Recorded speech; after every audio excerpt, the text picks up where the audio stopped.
இப்ப இந்த குரு பகவான் என்ன பண்றாரு, 3ஆம் இடத்துக்கு வராரு. மிக முக்கியம், ரிஷபராசிக்காரர்களுக்கு 3ஆம் இடத்துக்கு வருகிறார். ரிஷபராசி என்று சொல்லக்கூடியது சந்திரன் உச்சமடையக்கூடிய ராசி. நல்லா தெரிஞ்சுக்கிடுங்க.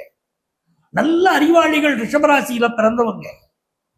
ஆனால் வாழ்க்கையில நிறைய சோதனைகள்ல மாட்டி நீங்க முழிச்சுக்கிட்டு இருக்கீங்க. என்ன சார் வாழ்க்கை, எல்லாம் நல்லா இருக்கும் நல்லா இருக்கும் சொன்னாங்க, ஒரு நன்மையும் நடக்கலையே சார் அப்படிங்கிற வேதனையில நீங்க இருந்துகிட்டு இருக்கீங்க. அப்படிப்பட்ட ரிஷபராசிக்காரங்களுக்கு இப்ப 3ஆம் இடத்துல குரு பகவான் வர. அப்ப 3ஆம் இடம்ங்கிறது முயற்சி ஸ்தானம். இப்ப மனசுல நீங்க புதிய புதிய முயற்சிகளை செய்ய தொடங்கணும். அந்த முயற்சி செய்கிற போது அதுல நேர்மை இருக்கணும்.